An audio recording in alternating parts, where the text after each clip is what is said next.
Hello and welcome to The Big Picture. The story of Indian agriculture has been that of record productions on one hand and abject distress on the other, leading to increasing farmer suicides for the last several years. The latest census figure gives us another glimpse of the growing unemployment even in the agriculture sector as more and more farmers are moving away from farming. The figures show that there are 7.7 million less farmers today than in 2001 and over 15 million less than in 1991. Is this movement away from farming reducing the pressure on land? Will it lead to curbing of further fragmentation of land? What are these farmers who are moving away from farming getting into? What will be the impact of this reduction of people being dependent on agriculture, on agricultural production in the future? Is this decreasing dependence on farming good or bad for the country? These and many other questions beg for an answer, which we will try to find out today with a panel of experts. I have with me today Dr. Santosh Mehrotra, Director General of the Institute of Applied Manpower Research, Devinder Sharma, Food Policy Analyst, Krishan Bir Chaudhary, President of Bharat Krishik Samaj, and Dr. S.M. Jarwal, former Principal Advisor in the Union Ministry of Agriculture. Welcome to all of you. First, let me come to Dr. Mehrotra. Dr. Mehrotra, your institute came out with some very interesting report just about a few months back. And now the census figures are out on farmers and things like that. So how do you match these two, your report and this? Is this a distress signal for farming in this country? It's a distress signal, no question. Agriculture has not been growing very rapidly. Yes, in the 11th five-year plan, it grew at 3.5% per annum, which was faster than during the 10th plan. But one of the major reasons why agriculture grew at 3.5% per annum in the 11th plan was because prices were rising, prices rose. It's not necessarily because of production or productivity rising very significantly. So there is no question that there is distress. But, there is, with all due respect to those who only see it as distress, one has to take into account the following fact, that labor moves out of agriculture into non-agriculture, into industry, construction, services, as an economy develops. This is a process that has been going on now for the last 5 to 7 years, no question, because in the first half of the decade, NSS data, National Sample Survey data suggested that there was an increase in the numbers in agriculture. That too was driven in a sense by distress. And now people are seeing growth taking place, especially in construction employment, so people are beginning to move out. And this is a transition which happens in any developing economy, and for the first time in the history of India, in history of India's agriculture, we've seen an absolute decline in the numbers in agriculture. Absolute, Devinder Sharma, absolute decline in numbers. Good news or bad news? Because we say that India is an agriculture dependent country, India is an but now we see that movement away from it. Is this good news or bad news? Well, I'm not surprised. We always knew it that the policymakers are wanting, farmers to quit agriculture, abandon agriculture and move on to the urban areas. In fact, they would be unhappy because the kind of exodus we see is very slow. Because I remember in 1996, the World Bank had projected that in the next 20 years, which means by the year 2015, the number of people migrating from the rural to the urban areas in India, they had anticipated to be twice the combined population of UK, France and Germany. The combined population of UK, France and Germany is 200 million. They had anticipated 400 million people moving into the urban areas by 2015. So it hasn't happened by that yardstick. So I am sure they would be very disappointed. But the fact of the matter is, it clearly signifies that there is something terribly going wrong with agriculture. And I think the problem here is that most of the economic thinkers of this country, the policymakers, they think that, the population and agriculture must go down if the country has to grow economically. This is what America and Europe has taught us. So, their thinking, their fixed ideas is borrowed from America and Europe. They don't understand that in India, 400 million people, if you move out of agriculture, it is more than the population of America. And who is going to provide employment to 400 million people? Which country in the world can provide provide employment to 400 million people. I think these economists are completely wrong, and they will end up making a mess of this country just because they have to promote the policies that the World Bank or the rich countries are trying to tell us. I think we need to go and find out a new paradigm for this country, where we have to see how to make agriculture more profitable, more sustainable, so that people don't migrate to the cities, leading to the collapse of the cities. In fact, agriculture, the rural areas become what is called as part of the evergreen revolution of this country. Let's distribute the population, rather than just concentrating in few camps in the urban areas. Okay, let me get Dr. Jarwal in. Dr. Jarwal, you have been in the Ministry of Agriculture. You've been an advisor there. Dr. Devinder Sharma has very strong views on this. This movement of people from farming to the other sectors, which Santosh Mehrotra was talking about. He thinks that we should not be looking at all these things from a Western perspective. We should have our own perspective. What is your view on this? No, I think Devinder is partly right. But what we find today during last 10 years is that there is certainly a decline in the dependence on agriculture. See, if you take 2001, the dependence was almost 72%. Right. 2011 dependence is 61%. So around 11-12% decrease there. But in absolute terms, because the population has increased during these 10 years, in absolute terms the decrease is only about 5 million people. 5 million people. So, but on the other hand, what is more disturbing is that take for instance 2004-05 and 2011-12, the percentage of agriculture in total GDP was 19%, which has come down to 14%. Right. So that means the dependence has not come down to that extent. So per capita income would certainly be lower.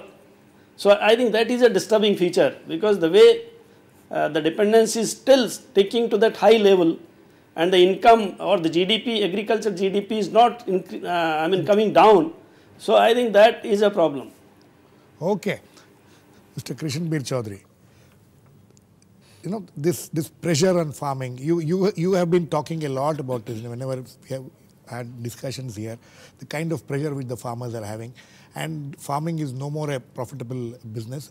You think that's one of the reasons why people are moving away from farming, or they have any other reasons? Nigamji, they are not selling their land. I am very fair. If the land have been acquired for the special economic zones of a real estate business, then there is no way out before the farming family. They have to go for some business. I can say that the farm labor, number of farm labor have decreased. They have diverted to Manrega or other policies, but number of farmers have not decreased. How the planning commission, the government telling to the country that number of farmers is reducing? No, it's not reducing. Yes, it's the latest generation. If a family is having the 3 child, then 1 or 2 is also busy in the agriculture, and another, if he has got the education, then he's going for some job or somewhere. But the number of holdings is still 148 million. It's not reducing. That if you remove farmer from agriculture, where they have to go? This is my question. Where is the employment for them? The unemployment, number of unemployment is increasing in rural area. Still it's increasing. Within, from last 5 years, it has increased by 2%. It's not a small, 2% is too high.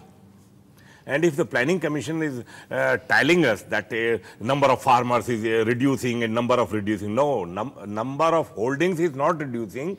Population, I can say that number of farm laborer have reduced, not the farmers. If the government have removed from the field to farming families, then, and you say that number of farmers reducing, it's not the fair. I think it's the reality. Santosh, he has a very interesting point. Number of farmers are not reducing, number of holdings are not reducing. And if they are going, where are they going? I'm going to answer each one of the points that have been made by each one of the panelists. Where are they going?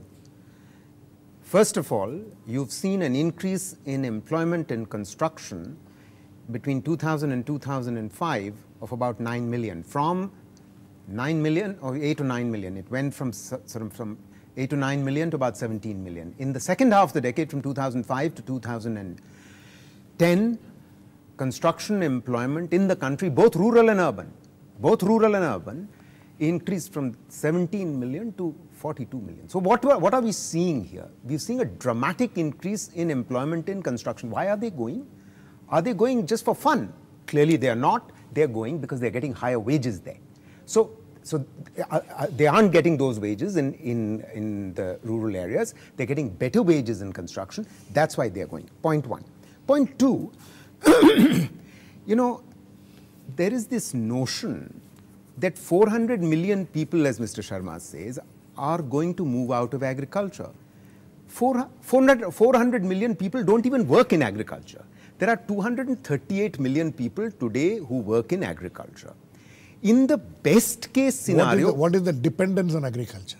53%. What is the total? 700 million.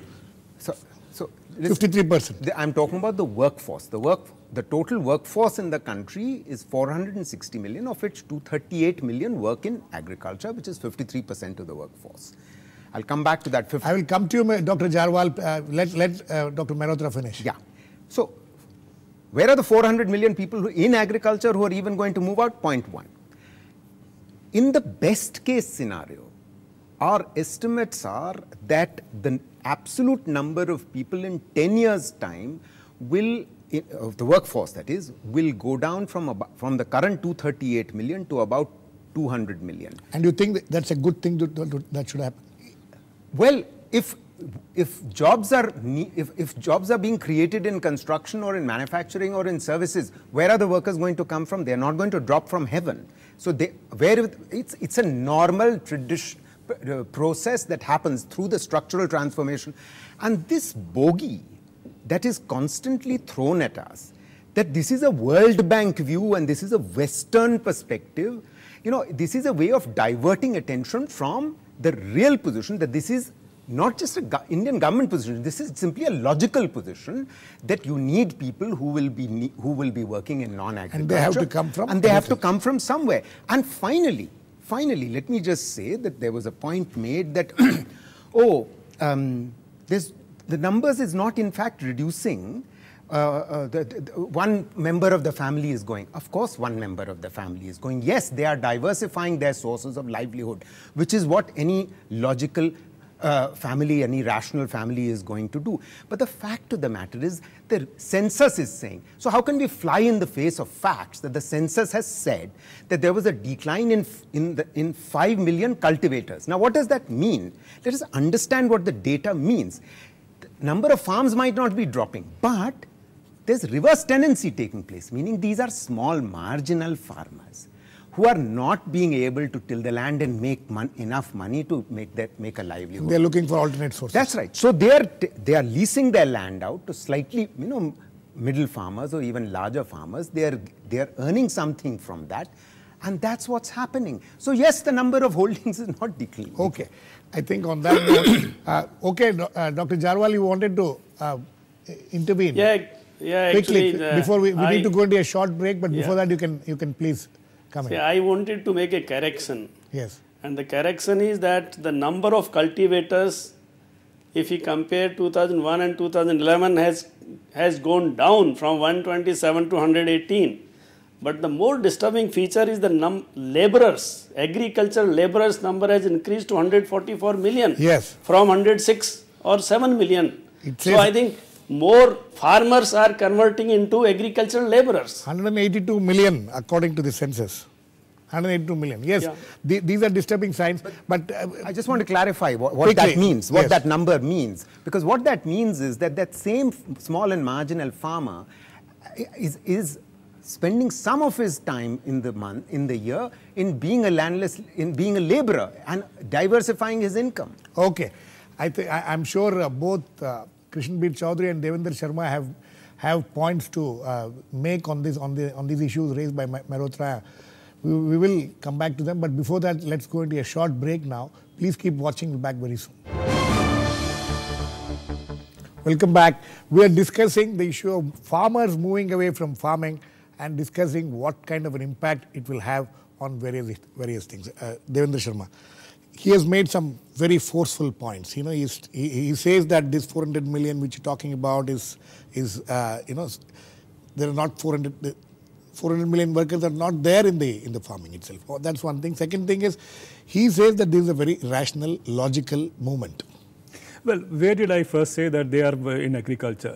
I quoted the World Bank report, 1996 World Development Report, which says 400 million people are going to move out of the rural areas into the urban areas. It does not mean only farmers. It need not necessarily mean that it need not be only farmers. Okay. You know, it can be other kind of people dependent upon agriculture or others.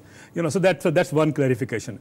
The other part is, you know, this is very interesting. When you say that, you know, this is a bogey being raised, and you again follow the same prescriptions being doled out by the Asian Development Bank or the World Bank and the IMF and so on, you end up doing what they are asking you to do. Let me tell you interestingly, the World Bank has said in one of his reports, 2008 report, that India should now move the younger people in agriculture who don't know anything to do except for farming, so they don't know how to operate in the urban areas. So you set up training centers, skill development. So in the 2009 budget, Mr. Chidambaram actually laid out 1,000 crores for setting up ITIs. Now, if you look at it, this is what the World Bank has prescribed. So you went... No, but what is wrong with that? I'm not saying what is wrong. So all I'm saying is you follow the World Bank prescription and then you on top of it deny it. Let's accept it. Yes, you follow that. You have no other thinking. Okay. Now, the point I'm trying to make is, please tell it. Mahatma Gandhi had said, a country like India needs a production system by the masses and production system not for the masses.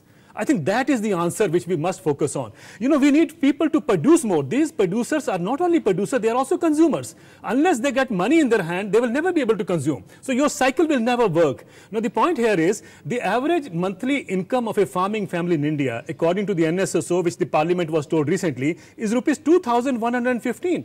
If my income is 2,115, please tell me, why would my son join the same profession where I get less than what a laborer would get? So I think we are deliberately keeping agriculture at such a low level so that we want people to move out of agriculture. That's the tragedy. And I think that is being done deliberately to kill agriculture. No, I would like to get Mehrotra. Before I come to you, I think, Santosh, you have to reply to this. Of course. Deliberately, it is being done. Listen, the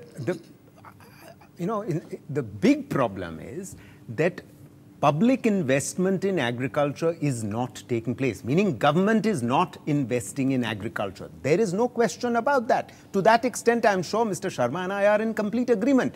Now, why is it? We have to ask ourselves the question, why is it the government finds itself incapable of investing in agriculture? It is because the government goes on spending on totally unproductive fertilizer subsidy, electricity subsidy, and water subsidy. What is the cost of the fertilizer subsidy? You are subsidizing urea. The result is that the ratio in which an NPK should be utilized is not being utilized. As a result, there is soil is being affected adversely. Yields are not increasing. This is primarily because urea is subsidized enormously, at enormous fiscal cost. Point one. Point two, is it justifiable that you give free electricity in many parts of the country in rural areas when the rest of the country is without any without power? And I'm sure that farmers, if you were charging them and you were giving them regular electricity, then you will not have the distortion arising from the following: that diesel pump sets are running, and diesel pump sets are being used to draw out water. Groundwater levels are dropping. This is completely unacceptable subsidization through water, electricity, and fertilizer subsidy. Okay, but then these are all government policies. These are government policies. Exactly. Yes, state and central government. Yes, that when the India adopt the chemical science model, it's not farmers' fault. It's not exactly. It's a government fault. That's what I was trying to point out to that. These are all government's policies. When you advise to farmer that you use urea, first you have to advise that you should go for the soil health card. You have to go for water management. What has done from last 20 years? No research work has been done as per the need of the country by ICR. And I quote one example. I was in Maharashtra, in Vidarbha, from Nagpur. I start survey. Then I went to Amravati, Akola, Buldana, then Jalna, Aurangabad, Ahmednagar. You will surprise. that there is no job for unskilled, government called unskilled. Where is the job? In Manrega. It's all fake. They are not getting. And they are asking for drinking water, even for a glass. No, but where our policy have gone? And we are talking that number of labor is reducing in agriculture sector. If there is no work in agriculture in farmer field, then they are not getting any job anywhere. Dr. Jarwal, you think that this is... They are fully dependent on agriculture. See, this is very interesting, whatever Mehrotra was saying and what Krishan Chaudhary is saying.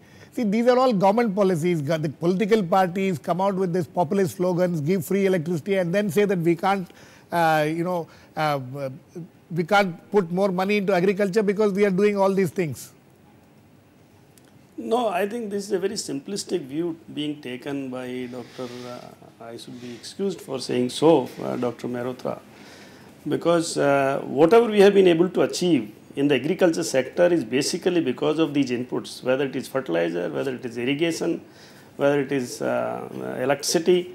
In fact, what we have today, the self-reliance in agriculture, is result of all this. Now the problems, of course, are there, that if you use more than what is required in terms of, N, P or K. That's the point. So I think, but the price cannot be a solution to this. I think we have seen that in 1992 when the urea was decontrolled and it was left to the market. In fact, market favors only those who participate in the market. But farmer is one who is not really participating actively in the market. Somebody else is participating in the market on their behalf. So I think these simplistic solutions somehow I don't quite share. Okay. Again, these are the solutions being prescribed by the West. Let me be honest in saying that. See, when it comes to subsidies for the poor, everybody is gunning for it. These are not wanted. These are wasteful expenditure and so on. This year, the government has given 5,73,000 crores as revenue foregone for the corporates. Since 2004-2005, 32 lakh crores has been given to the corporates. No economist in this country has ever questioned those subsidies. Every time they raise their voice, that is all about poor subsidies. Why the farmers do not get it? Why does they ban on the price or in the farmer's crop? And done deliberately again done deliberately. They want to move the kind of resources from agriculture to the urban centers, which is basically the industry. And that's what the economists are helping. Krishan, please answer my point. The fact of the matter is that people are getting better wages if they move outside, as Mehrotra was talking about. So they are moving outside. How do you stop them? You by increasing the prices, but Dr. Jarwal says that increasing the price is not the solution. It's only for big cities, not in all over the country or in all states. They are facing the lot of problems of employment. They have no employment. If there is no work in farmer field, there is no employment for labor. I'm telling you frankly that there is no work. And how long you can provide the work in Manrega? How long? No. How long? You were saying there is no work, but Mehrotra says that there has been a tremendous increase in construction industry. We are changing our agriculture from green revolution to concrete agriculture. Will the food security should be surrendered? The country should be depend on the import of food. Dr. Mehrotra, is it possible? How do you bring about a balance? What he says, he has a point, but how do you bring about this balance, or why this imbalance has taken place? Girish, I think I have to take objection to the fact that words are being put into my mouth. Mr. Jarwal did that, now Mr. Chaudhary is doing that. I object to this very seriously. Can we just sort of state the facts here? That there is a fiscal cost, I'm now responding to Mr. Jarwal, there is a fiscal cost to going on giving fertilizer subsidy. The idea is not to put it on market prices. I didn't say that. You're putting those words into my mouth. There has to be a nuancing of the subsidy that is to be given between the three types of fertilizers that exist, N and P. This debate has gone on for a very long time. Right. But that has not happened. Right. No, that's not happened for a variety of reasons which we can go into. Then Mr. Sharma makes the point about revenue foregone. I think there is a lot of fuzziness and confusion around this notion of revenue foregone. This is something that I've just written a paper on and examined this rather carefully, that some of it is genuine revenue foregone. A lot of it is actually... Are SOPs. Would you call them look, SOPs? look, there are incentives that have to be made. There is no question about it. There is no country in the world that does not give what are called that does not make tax expenditures. There's just no question in the world. So is the argument that is being made by the other three speakers that only agriculture must be subsidized and there should be no transition taking place and no transformation taking place and no industry happening and no services happening? Is that the argument? I'm not saying that they are making that. Is that the argument, Devinder Sharma? No, and nobody is saying that. Let him react. That's a very clever way of diffusing the entire debate. You know, when you say that we are not saying, we are saying industry has to be complementary to agriculture. We are not saying that it has to be A or B. It has not to replace. In India, is it being replaced, Mehrotra? No, obviously not. But the declining trend is an alarming signal that it is being replaced. That is the concern of the farming community. Look, I think what much more needs to happen in the area of agriculture. Can we just talk about that rather than sort of beating about the bush? You see, clearly one of the problems is that if there was food processing going on to a much greater extent than and if there were cold chains established, then you will not be allowing 25% of your fruits and vegetables getting destroyed. Okay, last one. So that's farmers' land should be acquired for the real estate business at the cheapest price. Why? But this they are doing the charitable work. Okay. What you are saying is not true because in America, everything happens, 50% food still goes waste in America. So don't give us wrong suggestions. It's wrong. Just because I say that, you must have done the studies that highest wastage is the 13% in banana case. Otherwise, in grain, it's a 3-4%. FDI in retail is going to bring about all this. That's the game. That's not my argument. You are again putting words in my mouth. I am not putting a word. I am not saying that you said that. Dr. Jarwal, very quickly, last words to you. Very quickly. Dr. Jarwal. Yes, please. Yes, very quickly, if you have something to say. What is the solution to this? Very quickly, farmers to see that the farmers don't move away from farming. No, I think at some stage when we grow in terms of development, farmers must and should move away from agriculture. Absolutely. Because the kind of fragmentation of land is taking place, the families are increasing. In fact, the marginal farmers whose land holding is only 0.38 hectare per household. In fact, this is not an economic size of the farm. So, in any case, they will have to move out. Okay. On that note, we have to end. But this is a debate which is bound to be heated because there are two different, very opposing points of view on this. But the fact remains that people go where they get more income. That's the reality of this, not only in this country, anywhere in the world. Thanks to all my guests, Dr. Santosh Mehrotra, Krishan Bir Chaudhary, Devinder Sharma, and Dr. Jarwal. Please keep watching. We'll come back with another issue on The Big Picture, same time tomorrow.